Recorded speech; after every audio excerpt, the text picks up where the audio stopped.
मैं हर एक आशीष ग्रहण करूंगा। कहीं आमीन। आमीन। और वर्ष तो मैं वैसे ही बोल रहा हूं, हो सकता है आज ही हो जाए। आमीन। सभी ब्रांच वाले निकालें इस वचन को और पढ़ेंगे। आज्ञा उल्लंघन का दंड।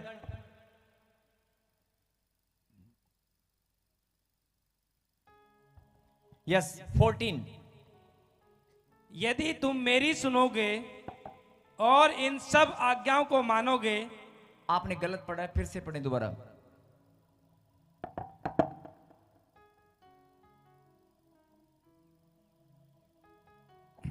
यदि तुम मेरी ना सुनोगे यस और इन सब आज्ञाओं को ना मानोगे और मेरी विधियों को निकम्मा जानोगे और तुम्हारी आत्मा मेरे निर्णयों से घृणा करे और तुम मेरी सब आज्ञाओं का पालन ना करोगे वरन मेरी वाचा को तोड़ोगे तो मैं तुमसे यह करूंगा अर्थात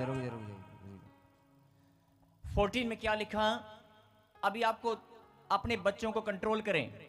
वॉलंटियर्स जो बच्चे इधर उधर दौड़ रहे हैं उन्हें कंट्रोल करें, किसी को चोट ना लगे। 14 में यदि तुम मेरी ना सुनोगे, यदि तुम मेरी ना सुनोगे और इन सब आज्ञाओं को ना मानोगे। देखो, हम सब जानते हैं कि परमेश्वर ने बाइबल में आज्ञाएं ठहराई हैं, कुछ नियम और आज्ञाएं परमेश्वर ने ठहराए हैं। और उन आज्ञाओं के बारे में, उन नियमों के बारे में परमेश्वर ने यहां पर क्या कहा? यदि तुम मेरी ना सुनोगे और इन सब आज्ञाओं को ना मानोगे और मेरी विधियों को निकम्मा जानोगे और तुम्हारी आत्मा मेरे निर्णयों से घृणा करे कि तुम मेरी सब आज्ञाओं का पालन ना करोगे वरन मेरी वाचा को तोड़ोगे। मतलब जब तुमने ठान लिया कि सारे काम ही विपरीत करने हैं, सब काम उल्टे करने हैं, जैसे कि एग्जाम्पल 10 आज्ञाएं, लैब व्यवस्था, बहुत सारे लोगों को एक दूसरे को बता दें। बहुत सारे लोग बाइबल में ढूंढ रहे हैं।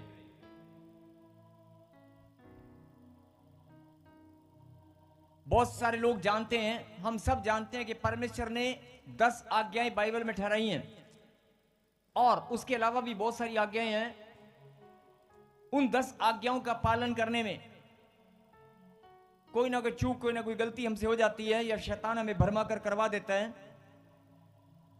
और उसके अलावा हम अपने स्वभाव के कारण, अपनी नेचर के कारण बहुत सारी ऐसी गलतियां कर बैठते हैं जो परमेश्वर की विधियों के विपरीत हैं, परमेश्वर की विधियों के विपरीत हैं, परमेश्वर की योजना के हटकर है।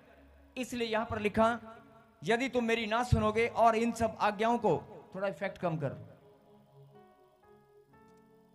यदि तुम मेरी ना सुनोगे और इन सब आज्ञाओं को ना मानोगे और मेरी विधियों को निकम्मा जानोगे और तुम्हारी आत्मा मेरे निर्णयों से घृणा करे तो तुम मेरी सब आज्ञाओं का पालन ना करोगे वरन मेरी वाचा को तोड़ोगे।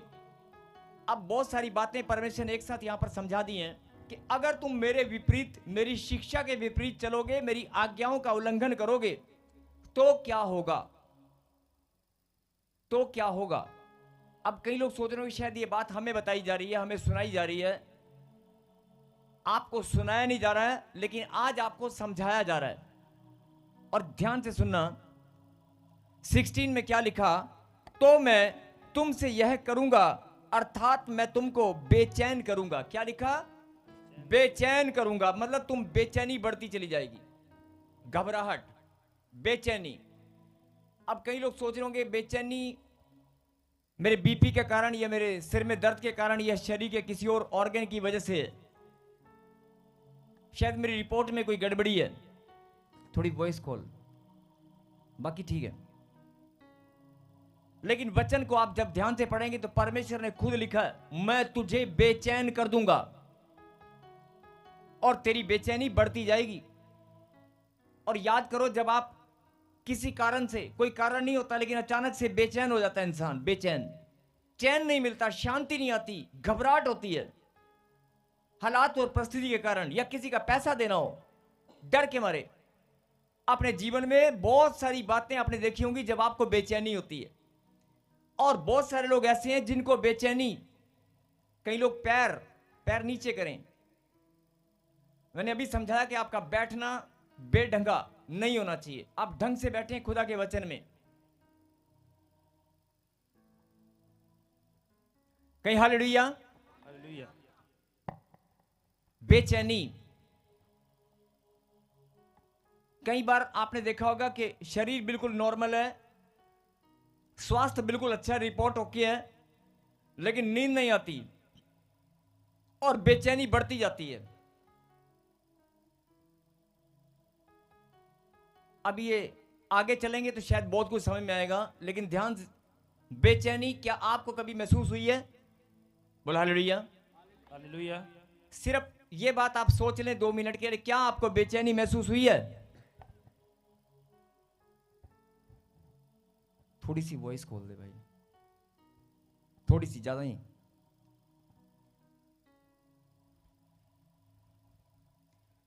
लिखा अर्थात मैं तुम्हें, मतलब जब तुम मेरी विधियों से हटोगे, मेरी विधियों से हटोगे, मेरी शिक्षा के विपरीत कार्य करोगे, मेरी आज्ञा का उल्लंघन करोगे, मेरा कहना नहीं मानोगे, तो क्या होगा? तो मैं यह करूंगा कि मैं तुझे बेचैन करूंगा। और बेचैन के साथ साथ क्या लिखा? और क्षय रोग, क्षय रोग मतलब तरह तरह की बीमारियां। और आगे क्या लिखा? ज्वर से पीड़ित, ज्वर से पीड़ित करूंगा मैं तुम्हें। किसने लिखा? हाँ जी, किसने लिखा है? मैं बोल रहा हूं, आपसे पूछ रहा हूं, इस वचन को लिखने वाला, लिखवाने वाला कौन है? और यहां पर यह वाणी किसकी है? यहोवा की। क्या लिखा यहां पर? कि मैं तुझे बेचैन करूंगा और क्षय रोग और ज्वर से पीड़ित, ज्वर से, बुखार से पीड़ित करूंगा। किसने लिखा? परमेश्वर ने। हम सोचते हैं बुखार वैसे ही हो जाता है। कई लोग डॉक्टर के पास जाते हैं, डॉक्टर कहता है शरीर की थकावट के कारण है। कोई बात नहीं, एक आधी बार हो सकता है, 2 बार हो सकता है, लेकिन बहुत सारे बुखार ऐसा होते हैं जो परमेश्वर की ओर से दंड है। इसीलिए ऊपर क्या लिखा? आज्ञा उल्लंघन का दंड। मेरे पीछे गए, किस चीज का दंड है? आज्ञा उल्लंघन का दंड। आप बुखार को हल्का समझ रहे हैं। आपको अगर बुखार हो जाता है तो आप सोचते हैं शायद डॉक्टरी, मेडिकली मैं अनफिट हूं, खून में इंफेक्शन होगी, कोई मच्छर काट गया। आपको मच्छर काटना नजर आ रहा है, लेकिन मच्छर की औकात नहीं है कि इंसान के शरीर को, जो शरीर, यह शरीर परमेश्वर की रचना है। ध्यान से सुनना, यह शरीर परमेश्वर की रचना है और हम परमेश्वर की संतान है। परमेश्वर के बेटे और बेटी को मच्छर की औकात नहीं आकर उसको टच कर ले, उसके घर के आसपास भी मंडराएगा नहीं। आमीन। एक मच्छर की औकात नहीं है परमेश्वर के बेटे को आकर। और होता क्या? आता भी है, खून पीता भी है, और खून पीकर चला भी जाता है। आहा, खून पी लिया। छोटी सी बात है, किसका खून पिया? आप क्या बोलते हैं? हमारा खून पिया। अरे तुम्हारा खून नहीं पिया, खून निकाल कर लेकर चला गया है। और आप मारना चाहते थे एक मच्छर को, लेकिन नहीं मार पाए। क्यों? जरा गहराई में जाएं और समझें। लिखा है कलाम के अंदर, मैं तुझे बुखार से पीड़ित करूंगा। मेरी मर्जी के बिना तुझे बुखार भी नहीं आएगा। अगर बुखार आया है तो बड़े डरने की बात है, हो सकता है परमेश्वर ने दंड ना दिया हो। बोला हालेलुया। हालेलुया। छोटा सा बुखार आता है और बुखार में हम लोग कहते हैं अरे कोई नहीं, दवाई ले, सो जा, पड़ गए, ठीक हो जाएगा बेटे, थोड़ा खाना नहीं खाया था, चक्कर आ रहे होंगे, वैसे ही बुखार आ गया। नहीं, आपके शरीर में बुखार आना, क्षय रोग होना, कोई भी रोग का, चमड़ी का रोग, एलर्जी, इंफेक्शन, दर्द, पीड़ा, अगर कुछ भी घुस गई है, यहां पर क्या लिखा? दंड है ये मेरी ओर से। आप क्या करते हैं? डॉक्टर में भाग कर जाते हैं कि डॉक्टर साहब ये प्रॉब्लम होगी, दवाई देना। कोई बात नहीं, ले ले बेटे दवाई। लेकिन अगर आप डॉक्टर पर जाने से पहले इस कलाम को अगर आप समझ लेंगे तो वो बीमारी उसी टाइम खत्म हो जाएगी, उसी टाइम, आमीन। उसी टाइम। कैसे? लिखा है आज्ञा उल्लंघन का दंड। अब दंड, अगर दंड पता होगा तभी तो आज्ञा उल्लंघन पर ध्यान जाएगा। मैं जितना मर्जी प्रचार कर लूं, जितना मर्जी कोई टीचर, कोई शिक्षक बच्चों को समझा ले, माता पिता बच्चों को समझा दे, अरे नाना तूने ये कहना मानना है, तूने आज्ञा नहीं तोड़नी, वो तोड़ेगा, वो तोड़ेगा। और टूट सकती है, कोई भी तोड़ सकता है, तोड़ते आए हैं। लेकिन अगर उसे यह पता चले कि दंड क्या पड़ेगा बेटे, तो शायद वो आज्ञा उल्लंघन करने से पहले सोचेगा। बोला हालेलुया। हालेलुया। हाँ जी, सही कह रहा हूं गलत कह रहा हूं? अगर आपको पता है कि रेड लाइट क्रॉस करते ही सामने पुलिस वाला खड़ा है, उसने चालान काट के हाथ में दे देना, रेड लाइट क्रॉस करने से पहले आप डरोगे कि नहीं? बस ये वही बात है। आज्ञा उल्लंघन का जो दंड है, अगर आपको अभी तक शायद वो पता नहीं था, लेकिन अगर पता चल जाए तो आज्ञा उल्लंघन करने से 10 बार सोचोगे। अब आप सोच रहे होंगे आज्ञा उल्लंघन मैंने कब किया है? मैंने तो कभी आज्ञा उल्लंघन नहीं किया। कोई बात नहीं, मैं बोल ही नहीं रहा हूं कि आपने आज्ञा उल्लंघन किया है। मैं तो आज सिर्फ ये बात बोल रहा हूं कि परमेश्वर ने आपको, चाहे गुजरात से, बिहार से, बंगाल से, ऑनलाइन जितने भी लोग यहां बैठे हैं, आज मैं ये बात आपको बोल रहा हूं पवित्र आत्मा की ओर से कि परमेश्वर ने ठान लिया है कि तुझे आशीष में दूंगा, इसी वर्ष में दूंगा, इसी वर्ष में तुझे बदलूंगा। लेकिन आपको भी बदलना होगा। जो आत्मिक गलतियां, जो प्रॉब्लम, जो आशीष 14 साल 15 साल में नहीं मिली, इसका मतलब ध्यान से समझने की बात है कि कारण क्या है? कोई तो कारण है जिसकी वजह से हमें आशीष नहीं मिली। तो आज परमेश्वर वो बात तुम्हें समझाना चाहते हैं, और जो समझने के लिए तैयार हैं वो आगे चलें। यदि तुम मेरी ना सुनोगे और इन सब आज्ञाओं को ना मानोगे जो आज्ञाएं परमेश्वर ने ठहराई हैं, और सबसे बड़ी आज्ञा तो है कि तुम अपने आप को पवित्र बनाओ। चलो मैं किसी पर दोष नहीं लगाऊंगा, लेकिन जो प्रभु ने मुझे कहा कि अगर मेरे बच्चों को तू समझा देगा, और मैं नहीं समझाने वाला, समझाने वाला परमेश्वर है, और मेरा विश्वास है कि आज आपको समझ में आएगा। मैं बेचैन करूंगा, क्षय रोग, ज्वर पीड़ित, बुखार से पीड़ित कर दूंगा, बुखार से पीड़ित करूंगा, और इसके कारण तुम्हारी आंखें धुंधली हो जाएंगी। बीमारियों के कारण, दर्द पीड़ा के कारण, क्या लिखा पीछे बोले, क्या लिखा? आंखें धुंधली हो जाएंगी। जब आपकी आंखों में धुंधलापन आता है, आप फटाफट डॉक्टर पे भागते हैं या देसी इलाज करने की सोचते हैं, लेकिन आप ये नहीं सोचते कि मुझसे कोई गलती हुआ है, मेरी आंखें धुंधली, अगर आज मुझे धुंधलापन नजर आ रहा है, अभी पहली बार ही अचानक से मुझे धुंधलापन नजर आने लगा है, आपका ध्यान डॉक्टर की ओर जाएगा, लेकिन आपका ध्यान इस ओर नहीं जाएगा, अरे मुझसे गलती क्या हुई है। इसलिए समझ जाएं, लिखा कलाम के अंदर आज्ञा उल्लंघन का दंड, जो मेरी आज्ञाएं हैं, जीवन भर तू उन आज्ञाओं का उल्लंघन करता है, अपनी मर्जी, अपनी सोच समझ से तू बहुत सारे काम करता है। मैं भी तुझे ब्लेसिंग देता आया हूं, लेकिन कुछ ब्लेसिंग है जो शैतान के पास बहाना है, जो रोक कर बैठा है। मैं चाहता हूं कि तू मेरी बात को समझ ले और छुड़ा ले अपनी आशीष को। बोला आमीन। आमीन। मैं बेचैन करूंगा और क्षय रोग और ज्वर से पीड़ित करूंगा, और इसके कारण तुम्हारी आंखें धुंधली हो जाएंगी और तुम्हारा मन अति उदास होगा। बोलो हालेलुया। हाँ जी, जिसके कान हो वो सुन ले, जिसके कान हो वो सुन ले। क्या लिखा? तेरा मन अति उदास होगा।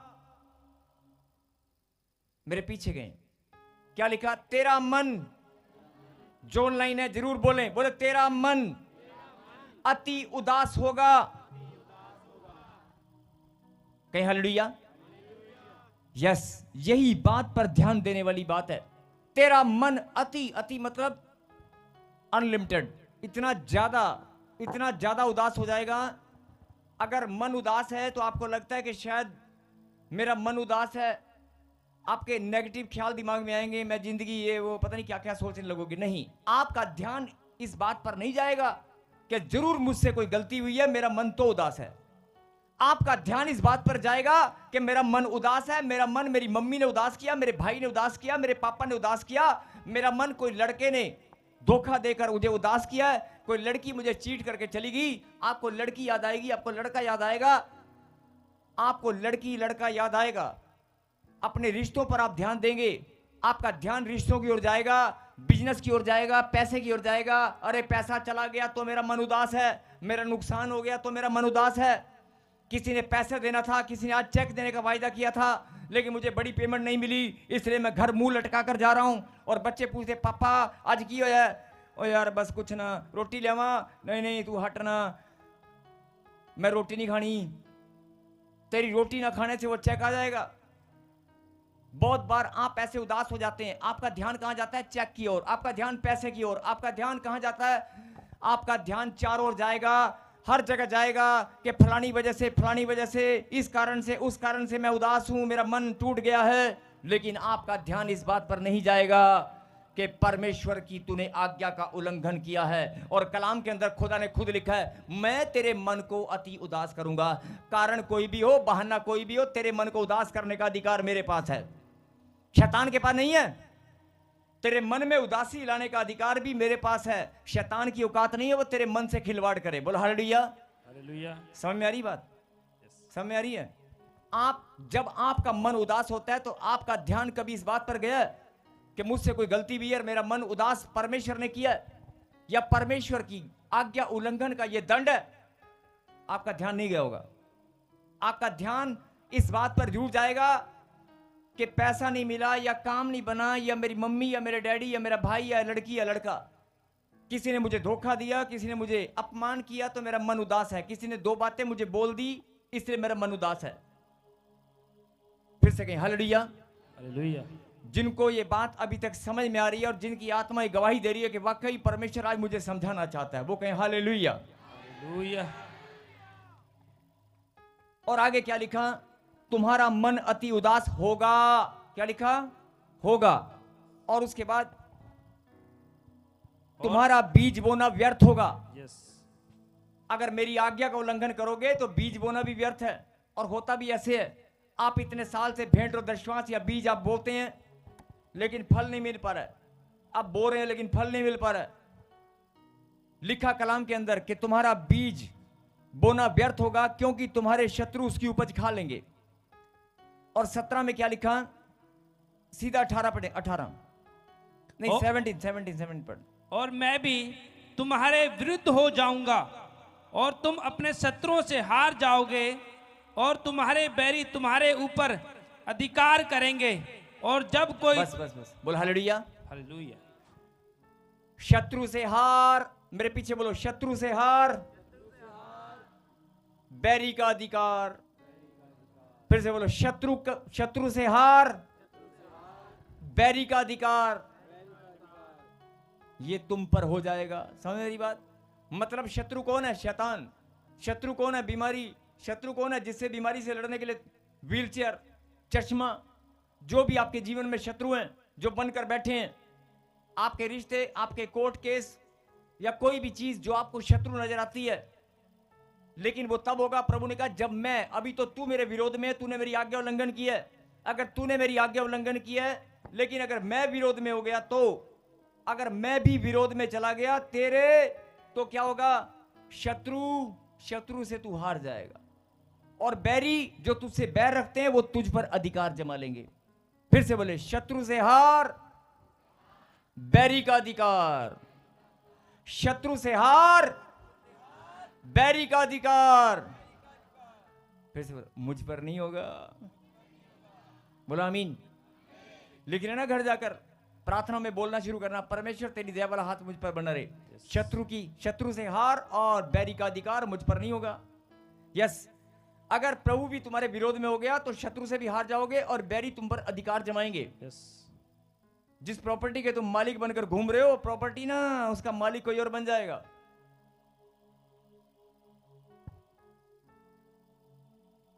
और आगे जब कोई तुमको खदेड़ना भी होगा तब भी तुम भागोगे। बोलो हालेलुया। हालेलुया।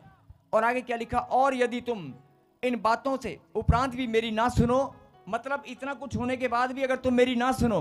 18, इतना कुछ होने के बाद तुम्हारे जीवन में समस्याएं आ गई, प्रॉब्लम आ गई, उसके बाद भी अगर तुम मेरी नहीं सुनोगे तो क्या लिखा? मैं तुम्हारे पापों के कारण तुम्हें 7 गुना ताड़ना और दूंगा।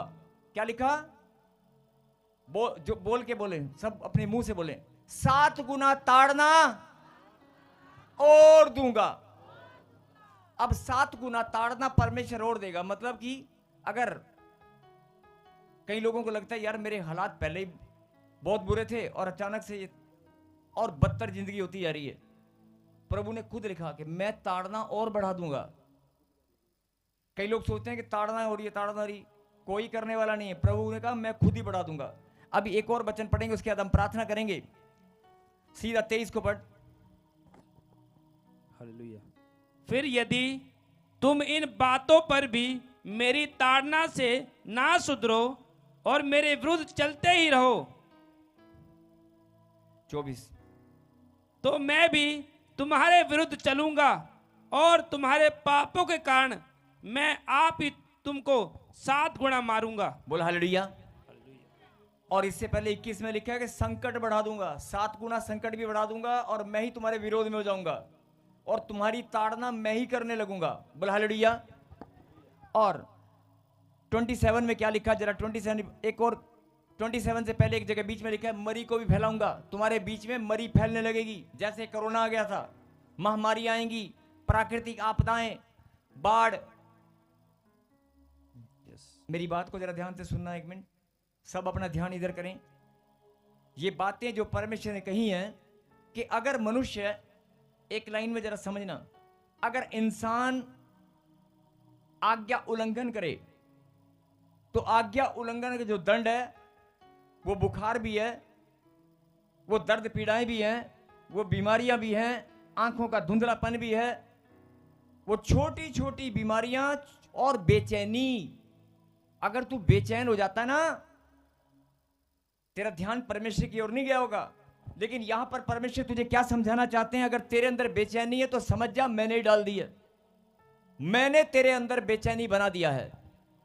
बेचैनी, बीमारी, आंखों का धुंधलापन,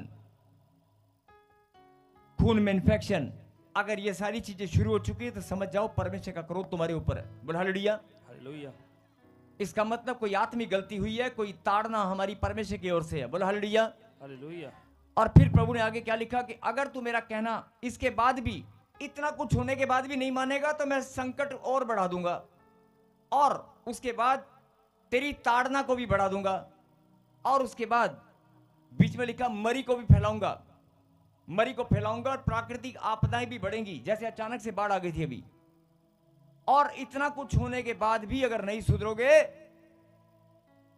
तो मैं तुम्हारी ताड़ना को 7 गुना और बढ़ा दूंगा। बोला हालेलुया। हालेलुया।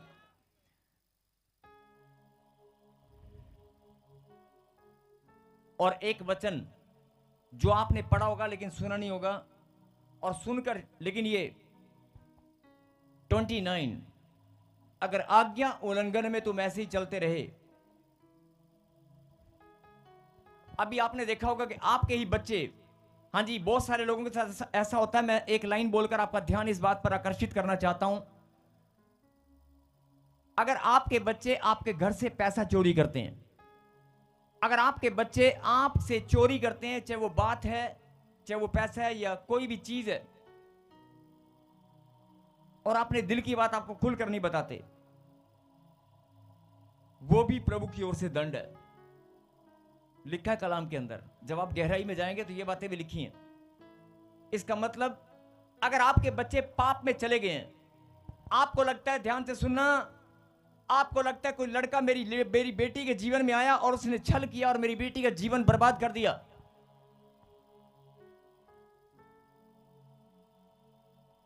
आपके जीवन में जो छलावा है, जो दंड है, जो संकट है, जब तक परमेश्वर का क्रोध ना हो तब तक शैतान की हिम्मत नहीं कि आपके जीवन में एंट्री करे। बोल हालेलुया। यहां तक समझ में आ गया कि अगर आप, जो कहने का मतलब है कि जब कोई संकट, कोई विपत्ति, कोई प्रॉब्लम आपके जीवन में आती है तो आपका ध्यान किसी और जाता है। अगर आपका मन उदास है तो आपका ध्यान जाता है कि मन उदास किसने किया, बीमारी कहां से, लेकिन आपका ध्यान इस बात पर नहीं जाता कि उदासी भी परमेश्वर की ओर से है। बोल हालेलुया। और ये बातें परमेश्वर आपको क्यों बता रहे हैं, एक लाइन और पढ़ना, उसके बाद हम प्रार्थना करेंगे।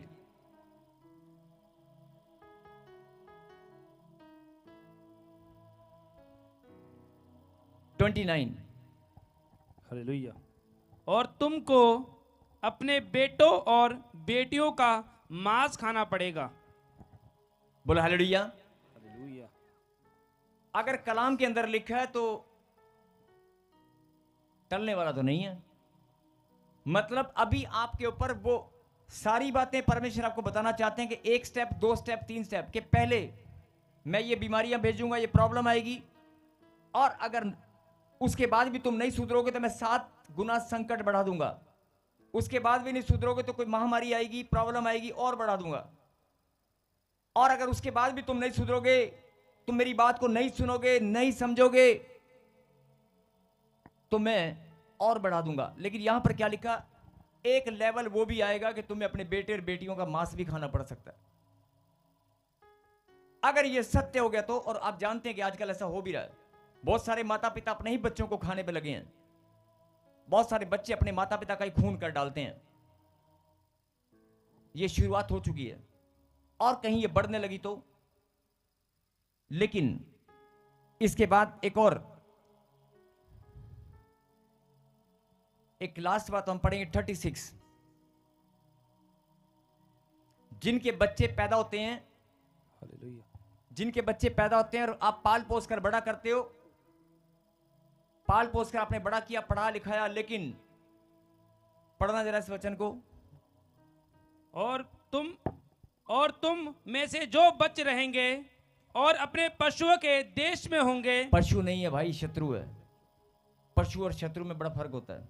शत्रु के देश में होंगे, उनके हृदय में कायरता उपजाऊंगा और पत्ते के खड़कने से भी भाग जाएंगे, और वह ऐसे भागेंगे जैसे कोई तलवार से भागे, और किसी के बिना पीछा किए भी वह गिर गिर पड़ेंगे। हालेलुया। इस वचन में परमेश्वर आपको क्या समझाना चाहते हैं कि जो तुम्हारी संतान है, तुमने बड़ा अच्छे से पाल पोस के पैदा किया, बड़ा किया, और आप चाहते हो कि वो निडर बलवान बने। शरीर हट्टा कट्टा है, शरीर हट्टा कट्टा है। अब जरा ध्यान से सुनना क्या लिखा, और अपने शत्रुओं के देश में होंगे और उनके हृदय में मैं कायरता उपजाऊंगा। क्या लिखा, उनके हृदय में, मेरे पीछे के, उनके हृदय में कायरता उपजाऊंगा। इसका क्या मतलब हुआ, अच्छा भला इंसान, अच्छे भले बच्चे अचानक से क्या बन गए, भीगी बिल्ली, डरपोक। कायरता उपजाऊंगा कि अच्छा वाला इंसान, मतलब कि जितना मर्जी बलवान हो, कायर बन जाएगा ऐसे 2 मिनट में। ये बात मतलब आपके बच्चे, क्या आप ऐसा चाहेंगे कि आपका बच्चा डरपोक हो, कि घर से बाहर भी ना निकले? ऐसे बहुत सारे एग्जाम्पल है जो लाइव सुन रहे हैं। बहुत सारे माता पिता प्रार्थना में प्रे टावर पर फोन करते हैं और बोलते हैं हमारे बच्चे को पता नहीं क्या हो गया, अचानक से हमारे बच्चे को अचानक से क्या हो गया, हमारा बच्चा पहले बहुत अच्छा था, हमारी बेटी अंदर गुमसुम रहती है, बाहर नहीं निकलती, वो रोती रहती है, वो अंधेरे में बैठी रहती है, किसी को लाइक नहीं करती, मोबाइल नहीं चलाती, हमारा बच्चा पहले ऐसा था अब ऐसा हो गया है, उसके अंदर एक डर आ गया है, वो जो डर ऐसे नहीं आया, ये भी परमेश्वर की ओर से। बोला हालेलुया। अब ये सारी बातें आपको समझ में आ गई? बातें बहुत हैं, लेकिन जो अब हम पढ़ेंगे, आज्ञा पालन की आशीष। जल्दी से फटाफट। अगर आज्ञा उल्लंघन आपसे हो गई है तो उसका दंड। अब आप कहेंगे हमें आज्ञा उल्लंघन का दंड क्यों बताया गया, तो एक लाइन में सुने। आज तक आपने प्रभु के सामने प्रार्थना की, उपवास रखा, विश्वास के साथ धन्यवाद किया, पवित्र मंदिर में आए, सुसमाचार सुनाया, आनंद के साथ उसकी महिमा की, और 3 साल से लगातार आप चर्च में आ रहे हैं, लेकिन फिर भी आपकी ब्लेसिंग रुकी भी है, फिर भी आपके घर वाले नशा नहीं छोड़ पा रहे हैं। इसका क्या मतलब है? इसका मतलब पुरखों का कोई श्राप या पुरखों के कोई आज्ञा उल्लंघन हुई है।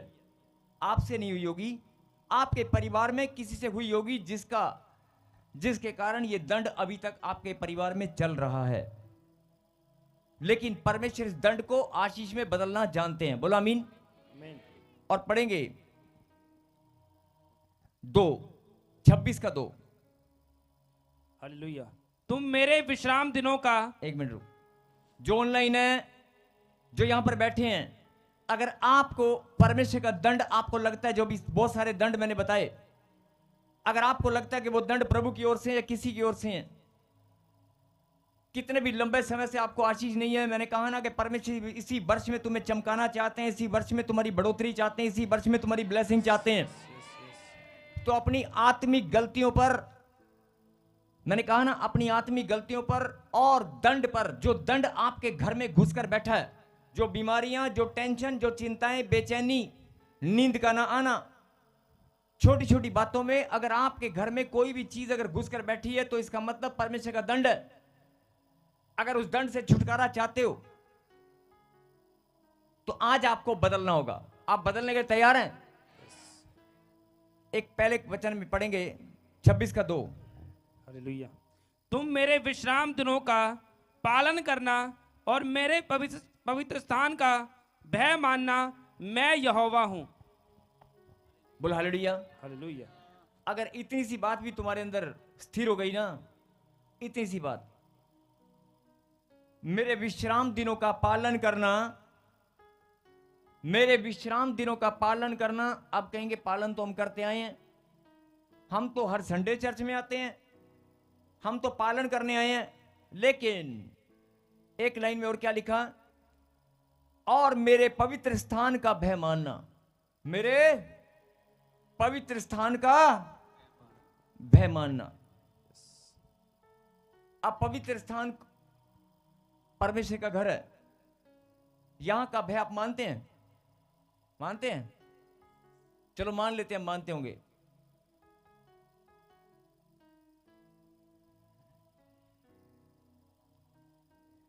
अगर आप मानते हैं, अगर आप परमेश्वर के पवित्र स्थान का भय मानते हैं तो प्रभु ने क्या कहा? पढ़ें जरा, 6 को पढ़ें और उसके बाद 9 को। 6 को। हालेलुया। और मैं तुम्हारे देश में सुख चैन दूंगा और तुम सोओगे और तुम्हारा कोई डराने वाला ना होगा। बस, तुम्हारा कोई डराने वाला भी नहीं होगा। और 9 को पढ़ जरा। हालेलुया। और मैं तुम्हारे और कृपा दृष्टि रखूंगा। मैं तुम्हारी और, मतलब मेरी दृष्टि तुम्हारी ओर बनी रहेगी। मैं तुम्हारी ओर कृपा दृष्टि रखूंगा और तुमको फलवंत करूंगा। यस, तुमको फलवंत करूंगा।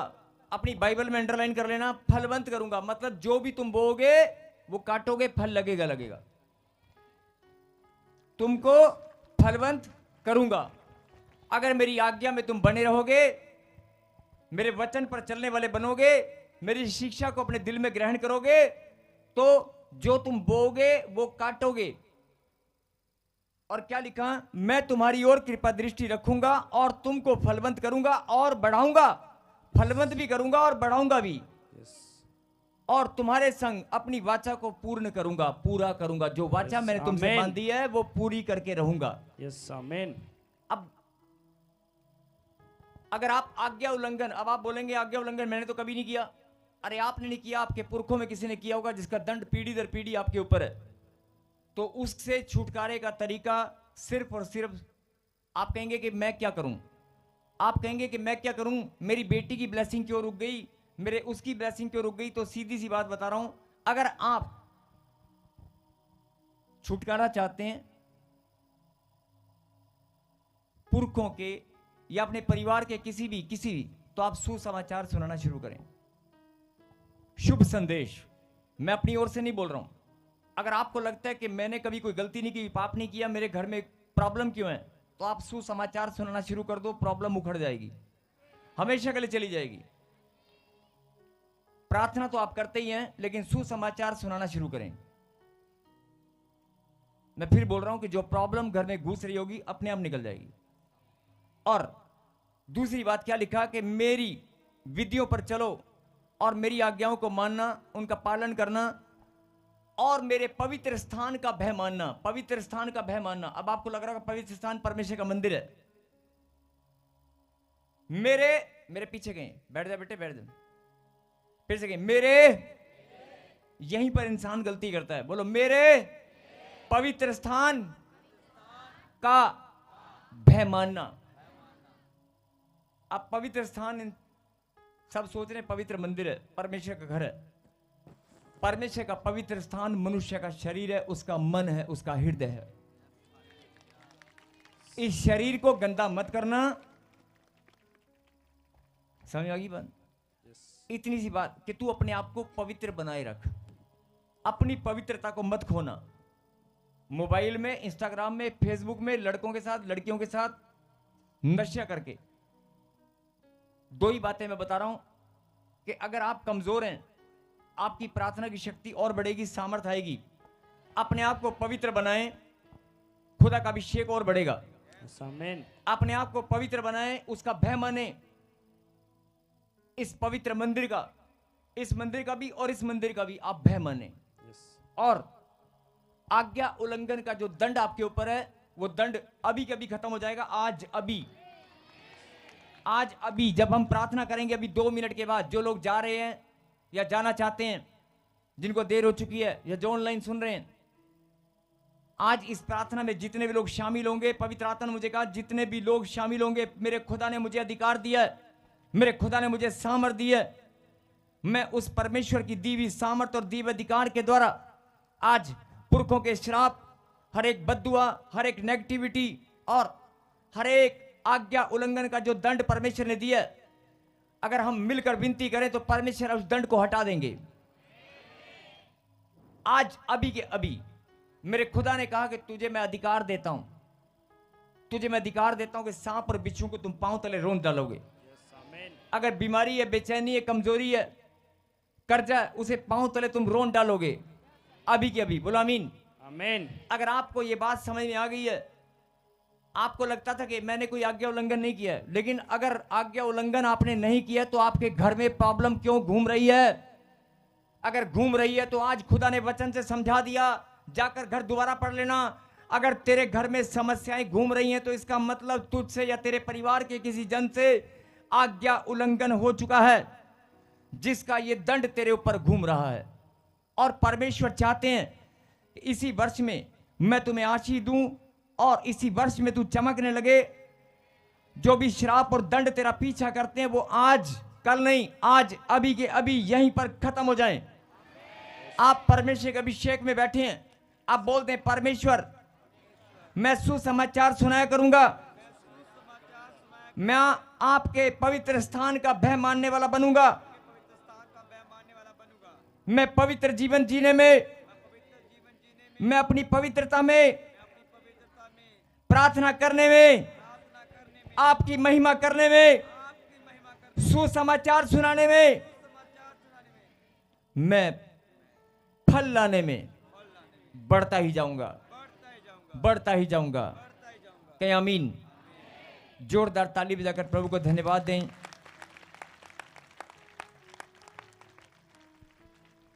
पवित्र परमेश्वर, प्यारे खुदा, आज हम आपको धन्यवाद देते हैं पिता परमेश्वर, जो पुरखों के श्राप और लंबे समय से जो दंड, दोस्तों ये बोतल के पाइप में जो बिना कोई भी दंड हमारे ऊपर नहीं आ सकता, लेकिन बहुत सारे दंड, बहुत सारी समस्याएं, बहुत सारी प्रॉब्लम अभी भी हमारे घर में, हमारे रिश्तों में, हमारे बिजनेस कारोबार में घुसकर बैठी हैं। मेरे पिता, आज मैं तेरा दास प्रार्थना करता हूं जो बांझपन के शिकार हैं। इसकी वॉल्यूम कम कर, थोड़ी प्रार्थना में बेटे वॉल्यूम कम कर। जो आज बांझपन के शिकार हैं, जो जादू टोने के शिकार हैं, जिनको लगता है कि मेरा उद्धार नहीं हुआ, असली उद्धार का संदेश यही है। आज उद्धार का संदेश यही है कि परमेश्वर की आज्ञा उल्लंघन पर ध्यान दे, और आज्ञा उल्लंघन का अगर दंड है तो माफी मांग, पश्चाताप कर, सुसमाचार सुनाने का फैसला कर, और अपने पवित्र पवित्र स्थान जो परमेश्वर ने, ये तेरा शरीर, तेरा मन, और ये church profit Bajinder Singh ministry में ताजपुर चर्च जहां पर आप बैठे हैं, या ऑनलाइन चर्च जो आप अभी जुड़े हैं, परमेश्वर के कलाम का, परमेश्वर के हर एक चीज का, हर एक स्थान का आप ऑनर करें, सम्मान करें, उसका भय माने। आप बढ़ते ही जाएंगे। जो काम 15 साल, 20 साल, 10 साल में नहीं हुआ, वो इसी साल में, अभी इसी वक्त यहां पर बैठे बैठे होने लगेगा। आमीन। और मैंने फिर कहा ना कि मैं अपनी मर्जी से नहीं बोल रहा हूं, मुझे पवित्र आत्मा ने कहा कि जाकर भविष्यवाणी करना कि जो बीमार है, दुखी है, परेशान है, लाचार है, टेंशनों में, चिंताओं में, जिनको लगता है बेचैनी है, जिनको लगता है नींद नहीं आती, जिनको लगता है मेरा बच्चा कमजोर हो गया, मेरा बच्चा कायरता में है, अरे तेरा बच्चा कायर नहीं बनेगा। पहलवान जैसा बच्चा तेरा कायर अगर बन गया तो आज तू समझ जा इस बात को। अगर तुम्हें किससे डर लगता है तो डरने की जरूरत नहीं है, केवल प्रार्थना कर, केवल परमेश्वर की बात को सुन और समझ।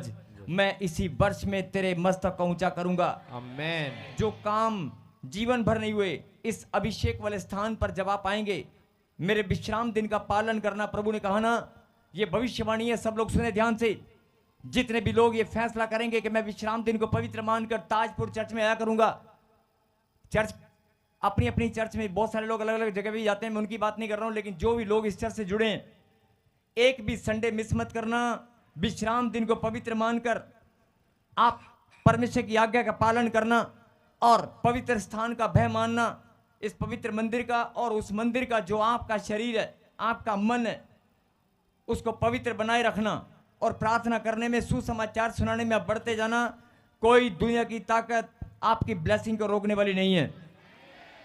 और ये भविष्यवाणी है, जितने लोग आज खुदा की बात को समझ चुके हैं, आज वो आशीष पाकर जाएंगे, आज वो खाली हाथ नहीं जाएंगे।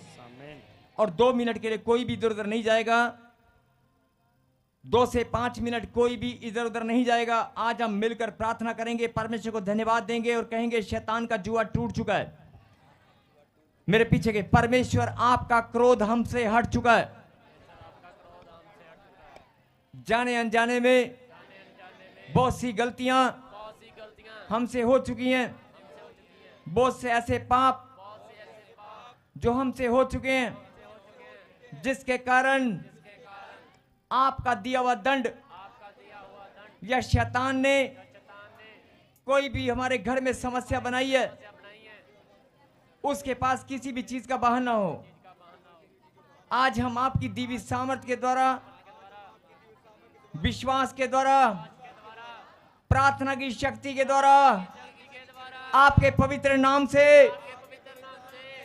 हर एक शैतान की योजना को, हर एक बीमारी को, हर एक समस्या को आज हम उखाड़ कर फेंकते हैं और प्रार्थना करते हैं परमेश्वर का दंड हमसे हट नहीं पाए, परमेश्वर का क्रोध हमारे ऊपर से हट नहीं पाए। कहीं आमीन। धन्यवाद पिता परमेश्वर, जिन बच्चों ने प्रभु जी आज वाचा बांधी है, जिन्होंने प्रार्थना की है, जिन्होंने फैसला किया है कि आज के बाद हम कोई भी गलती, गुनाह और पाप नहीं करेंगे, अपने आप को पवित्र बनाएंगे। मेरे पिता, इन्होंने वाचा बांधी है। प्रभु ने मुझे फिर कहा, फिर से एक लाइन में सब वाचा बांधेंगे। बोलो, हे परमेश्वर, मैं आपके पवित्र नाम से वाचा बांधता हूं, मैं पवित्र जीवन जीने में, अपनी पवित्रता में, प्रार्थना करने में, आपकी महिमा करने में, सुसमाचार सुनाने में, आत्माओं को बचाने में मैं बढ़ता ही जाऊंगा, मैं बढ़ता ही जाऊंगा। हे खुदा, अपनी सामर्थ हम पर बनाए रख, अपना बलवंत हाथ हमारे ऊपर बनाए रख। पवित्र नाम यीशु के नाम से मांगते हैं और रिसीव करते हैं। कहीं आमीन।